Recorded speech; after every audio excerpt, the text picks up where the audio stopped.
Yes, hello mga kamoma. For today's video na naman tayo. Yes, syempre life update kasama ang mga anak kong apat ang paa. And nag-iingay na naman sila mga kamoma kahit tapos na nga sila mag-breakfast kasi nga naghihintay na naman sila ng kanilang recess. Napakasipag nga naman ni Apa sa umaga mga kamoma. Siya na yung taga-sampay ng mga labahan. Sabi niya bakit daw ang dami naming labahin. Walang katapusan na labahin mga kamoma. So buti na nga lang tumutulong din si Apa sa mga gawaing bahay. At this moment mga kamoma, actually tapos na nga yan sila mag-breakfast lahat dahil nga recess time, so magbibigay ako sa kanila ng wet food at saka dry food.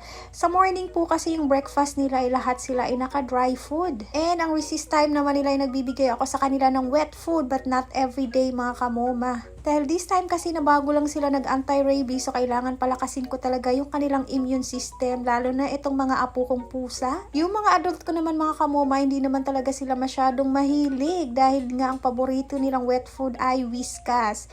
Tapos binibigay ko lang yan sa kanila sa tuwing dinner time mga kamoma, kasama ang isda. So kaya kung sino yung gustong kumain, kakain lang dyan mga kamoma dahil 24 hours naman merong nakalapag na dry food. So anytime na kung sino yung magugutom, yun yung kakain. At syempre kapag mga bata naman talaga mga kamoma ay mahilig pa talaga silang kumain.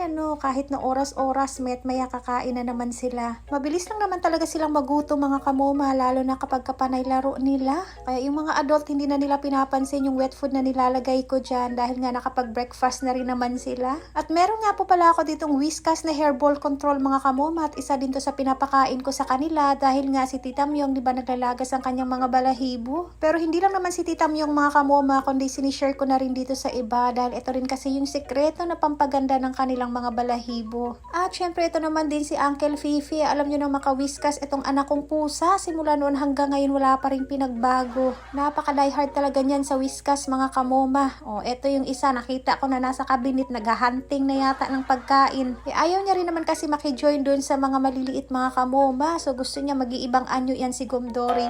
Tapos naaawa din nga po pala ako dito kay Sito dahil nga lumalayo din siya mga kamoma at hanggang silip-silip lang siya.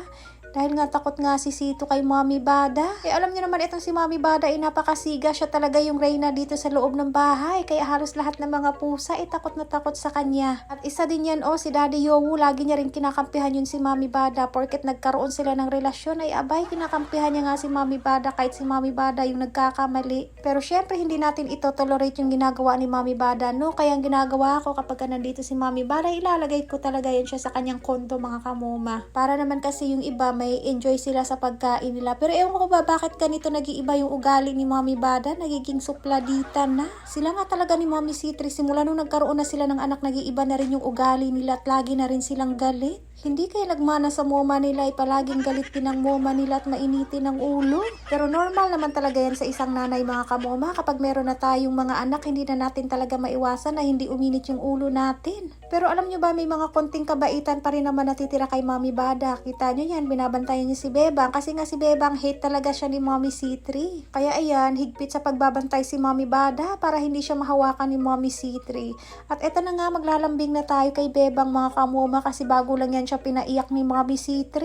At eto naman si King B, gusto niya yatang paalisin si Bebang. Kaya sabi ko si Bebang na muna kasi awang-awa ko kay Bebang, lagi na talaga siyang alerto. Dito sa loob ng bahay natin, hindi talaga natin maiwasan na laging nagkakatrobol, Pero part na yan sa ating community since malaki na yung ating komunidad. Tingnan nyo, ganyan yung ginagawa niya, inaatake niya si Bebang.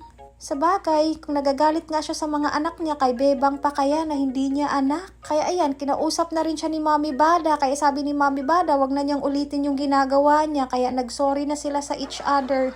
Ay, naku, buhay ng nanay ng pusa. So, kailangan din talaga mabantayan natin sila palagi, mamaya, baka malaking trouble na yung nagaganap dito sa loob ng bahay. Buti na lang ito si King B at saka si Mochi, tamang laro lang. Malaking pasasalamat ko talaga dahil sabay-sabay na silang na anti-rabies. Dahil ang next na niyan, mga kamoma, for kapon na, mawawala na sila ng betlog. Tapos, etong mga anak ni Mommy Bada, ay, naku, magkasing laki na sila ng mommy nila pero hindi pa rin tumitigil sa pagdudo. Sus Mariosep. Ay, ang bot na lang yun.